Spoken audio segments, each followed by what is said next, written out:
You see, my dad left part of my inheritance in a trust for when I got married. One of the provisions was myself and my wife have first-class accommodations here at the Immortal Hills.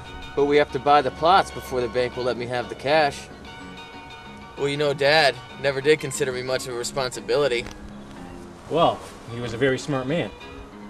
Oh, aye, that he was. No bride should have their thoughts far from doom.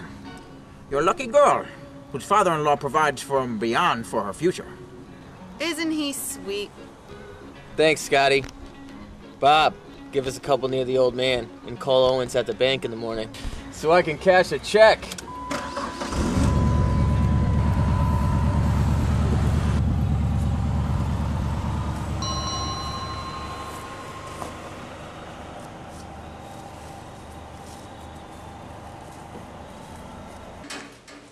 From the last administration, sir. Folks seem to be a little crocky when they come around. Best to be prepared.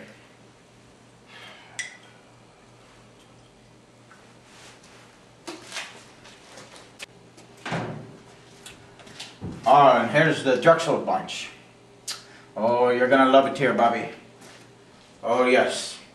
It's a fine place to slip away from all the cares of the world. Slip away. Live a wee bit.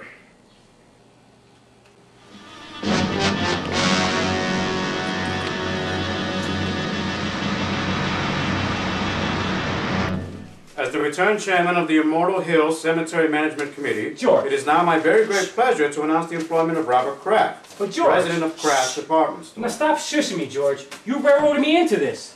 Now wait a minute, Bob. It's your turn. Last year was his turn. The year before that was mine. Nobody refused to take chairmanship. Continue, Henry. President of Kraft's Department Store. Why?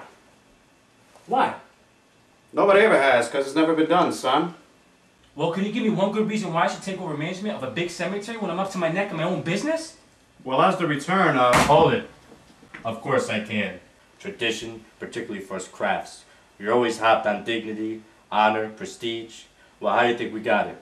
Because of your great-grandfather and your father served on every committee project, board, and committee ever created. They served for free, but they did it for business. That's what a fine family has to do in this town, and you can't refuse to do it without losing a lot of respect from our customers. And another thing, it's just not done. Well, pass me over to next year. I'm up to my ears. Bob, do you realize what you're talking about? Only a few hours a month at the most. McKee, the caretaker, handles everything. All you do is show up once a week and sign the checks. It's getting late, George. Proceed, Henry. Raise your right hand. What about Richard Boone? Raise your right hand. Do you, Robert Kraft, swear to discharge the duties and responsibilities of this office faithfully and completely to the utmost of your abilities? I do. Congratulations, Bob. You'll do good. Thanks, Mr. Trowbridge. Hello? Hey, Mrs. Lane. Okay, you can put him through now.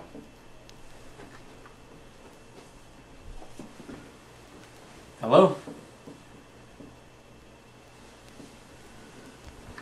This guy named Watson on the phone. Do you know Watson? Watson. Olson Watson, you know him. Uh-huh. The Undertaker. Swell. Hello? Hello, Mr. Watson. I'll try to do a good job. Oh, you kidding? Well, yeah, don't worry about it. Yeah, I'll be there within a half hour. Yep. All right, thank you.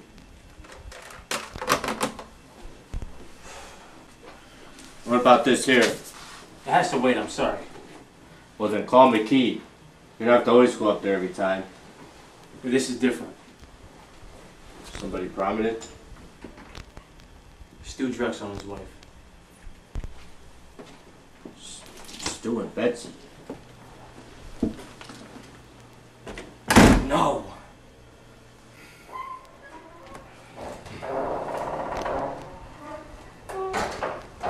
Hello, Robert. Hey, Uncle George. McKee, You know my Uncle George.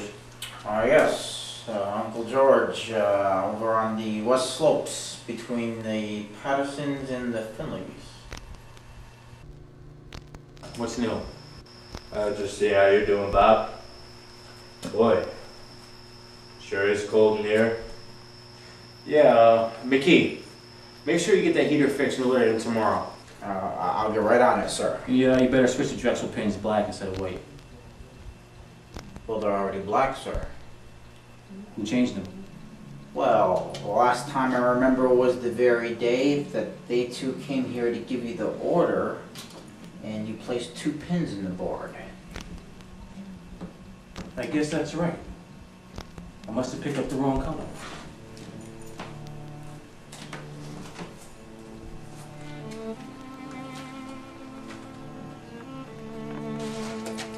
Oh, nothing. It's just a little weird, that's all. What? Well, the kids came out here just after they tied the knot. They bought a couple of plots, and Stu was complaining about some technicality in his trust. It was all very cute. We had a couple of laughs. Afterwards, jabbed a couple of white pins into the board, I thought, to make it official. And today I found out they were killed. Turns out there were black pins. Okay, so what? Nothing, it just made me feel a little eerie, that's all. I think he means you marked them for dead, sir. Yeah, that's it. That must have been the feeling I had. It's funny what will go through a man's mind, isn't it? Do me a favor, McKee. If he starts messing with those pins again, make sure he stays away from the west slopes between the Pattersons and Finleys.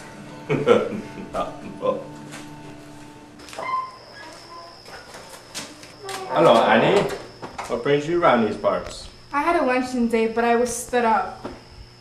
Well, I know a nice little place down the street. Well, I just might take you up on that. Well, I won't hold my breath.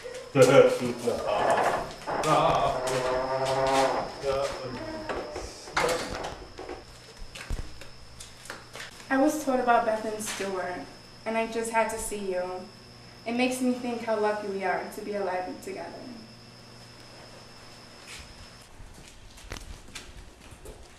And this is McKee. This is Miss Craig, my fiance. Well, hello, milady. Would there be anything else you want from me, sir? No, thanks, Andy. What's wrong? Oh, nothing. Just a little depressed, that's all. Nothing you can't take care of. I wish we could keep our appointment. That's so flattering. You always know what to say to make me come back to you. Well, I was driving along feeling rejected when all of a sudden I saw you clearly in my mind. Bob, it's just that you're too attractive. After all, president of a department store and in charge of Immortal Hills. You mean irresistible?